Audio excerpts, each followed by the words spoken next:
Hello friends, नमस्कार। मैं आपकी दोस्त अर्चना।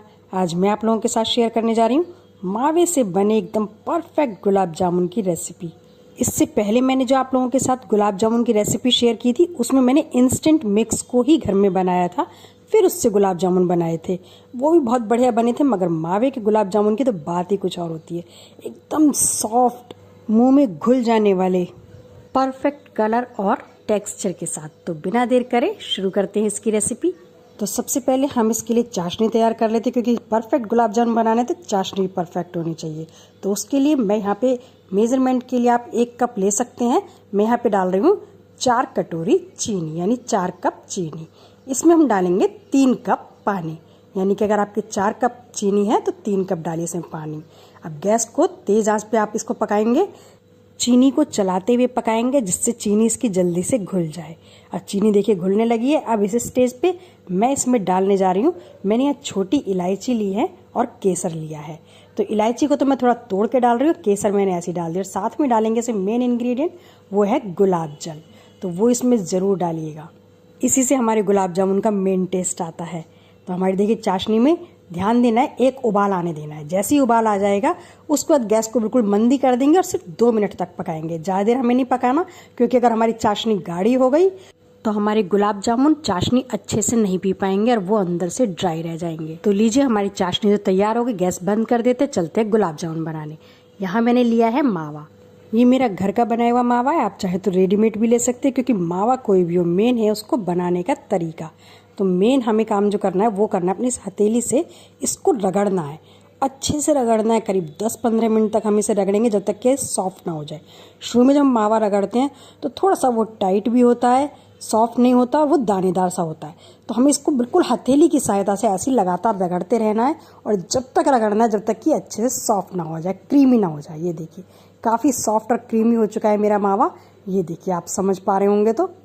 मगर इसकी कंसिस्टेंसी थोड़ी स्टिकी भी और थोड़ा पतला भी है। तो उसके लिए मैं यहाँ पर ऐड करूँगी थोड़ी सी मैदा। यहाँ इस बात का ध्यान रखिएगा कि हम जब इसमें मैदा ऐड करते हैं तो ज़्यादा क्वांटिटी में ऐड मत करिएगा, 1-1 चम्मच करके ऐड करिएगा, और 3 से 4 चम्मच काफ़ी रहती हैं, करीब 250 ग्राम खोए के हिसाब से। हाँ, अगर आपका खोआ थोड़ा ज़्यादा पतला है तो उसमें 1 चम्मच आप और भी डाल सकते हैं, मगर ज़्यादा मत डालिएगा, क्योंकि अगर आपने ज़्यादा मैदा मिला दी तो आपके जो गुलाब जामुन है थोड़े हार्ड हो जाएंगे। इसलिए हम इसमें 1-1 चम्मच करके मिलाते जाएंगे मैदा, और इसको ऐसे मिक्स करते जाएंगे लगातार। इस तरीके से जब हम अच्छे से मथ लेते हैं तो जो हमारा डो तैयार होता है गुलाब जामुन का, एक तो वो स्टिकी नहीं होता, और इससे हमारे जो गुलाब जामुन बिल्कुल भी उसमें क्रैक्स नहीं आते, और ना ही अंदर की तरफ कोई गांठ रहती है, क्योंकि हमें अच्छे से फिर सेकना भी होगा। तो देखिए, मेरा डो तो करीब तैयार होने जा रहा है। अब बिल्कुल मुझे ज़्यादा स्टिकी नहीं लग रहा है। अब ना तो ये हाथ में चिपक रहा है ना बर्तन में चिपक रहा है, यानी एकदम परफेक्ट सेट है। अब इस स्टेज पे मैं इसमें डाल रही हूँ 1 चम्मच बेकिंग पाउडर।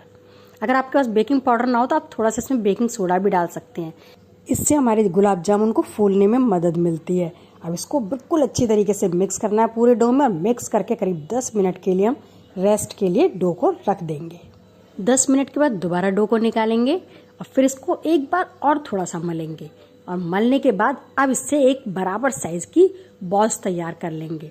तो पहले मैं एक साइज में तोड़ रही हूँ सारी लोइयाँ। करीब एक छोटे से नींबू के आकार की लोई तोड़िएगा, वो बिल्कुल परफेक्ट साइज बनता है, क्योंकि वो फूलकर फिर काफ़ी डबल साइज भी हो जाता है इनका, तो एक बड़े नींबू का आकार बन जाता है। आपको जितने बड़े गुलाब जामुन चाहिए उतने बड़े ले सकते हैं। मैंने सारी एक हाथ तोड़ ली, इनको इस तरीके से घुमाते हुए गोल कर लेंगे। तो अपनी सारी के सारी बॉल्स जो है मैं ऐसे गोल कर करके पहले तैयार कर लेते हैं। देखिए, बिल्कुल भी और ध्यान रखिएगा इनमें एक भी क्रैक नहीं होना चाहिए, बिल्कुल स्मूथ बननी चाहिए आपकी बॉल्स। तो मेरी सारी बॉल्स जो हैं बन के तैयार हो गई हैं। तो अब चलते हैं सेकने के प्रोसेस पे। तो यहाँ मैंने ऑयल जो है बिल्कुल मंदी आंच पे गर्म होने के लिए रखा है, क्योंकि हल्का गर्म ऑयल चाहिए होता है।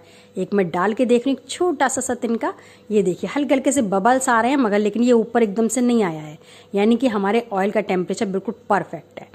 अब एक चम्मच की सहायता से लगातार हिलाते हुए हम बीच में डालते जाएंगे और ऐसे हिलाते चले जाएंगे। इससे ये होगा कि हमारे जो नीचे बैठते जा रहे हैं, क्योंकि ऑयल हमने ज़्यादा तेज़ गर्म नहीं लिया है, हल्का गर्म रखना है, बिल्कुल मंदी आंच पे हम बनाएंगे इसको, जिससे अंदर तक हमारे परफेक्ट सिके भी और एक तरफ से जले भी ना, घूमते रहें। तो इसलिए मैं चम्मच की सहायता से इस तरीके से घुमाती जा रही हूँ, हिलाती जा रही हूँ और डालती जा रही हूँ, और ऐसे हिलाते हिलाते चम्मच से बिल्कुल हम इनको परफेक्ट सेक लेंगे जैसा हमें कलर चाहिए, बिल्कुल सुनहरा होने तक। यार देखिए कितना प्यारा कलर आ चुका है, यानी मेरे सिक्के बिल्कुल तैयार हो चुके हैं। उधर चाशनी भी हमारी थोड़ी गर्म होनी चाहिए, ठंडी नहीं होनी चाहिए, इस बात का ध्यान रखना है। तो चाशनी भी मेरी गर्म है और मेरे ये भी सिक्के तैयार हो गए। तो इनको तुरंत निकालेंगे, गर्मा गर्म चाशनी में डाल देंगे। ना बहुत तेज़ होनी चाहिए चाशनी गर्म, ना ठंडी, इस बात का ध्यान रखना है। ये देखिए डालते के साथ इसको कर देंगे मिक्स, और इसी तरीके से अपना दूसरा राउंड में सेक लूँगी, इतने सॉफ्ट हो जाएंगे। और इस तरीके से अपने सारे सेक कर तैयार करेंगे, और सेक कर तैयार करने के बाद फिर इनको ठंडा होने के लिए छोड़ देंगे करीब 4-5 घंटे के लिए। तो 4-5 घंटे हो चुके हैं और हमारे गुलाब जामुन खाने के लिए एकदम तैयार हैं। गुलाब जामुन बनाना बिल्कुल भी मुश्किल नहीं है, बस आपको 2-3 बातों को ध्यान में रखना है। एक तो जब हम इसका डो तैयार करते हैं तो आपको अच्छे से मलना है, और सेकते समय एकदम मंदी आंच पर सेकना है, और बराबर लगातार घुमाते हुए सेकना है, जिससे चारों तरफ से अच्छे से सिके भी और अंदर तक सिकें। अगर आपने तेज़ आंच पे सेके होंगे तो वो बाहर से तो जले से दिखाई देंगे, मगर अंदर थोड़ी सी गांठ सी रह जाती है।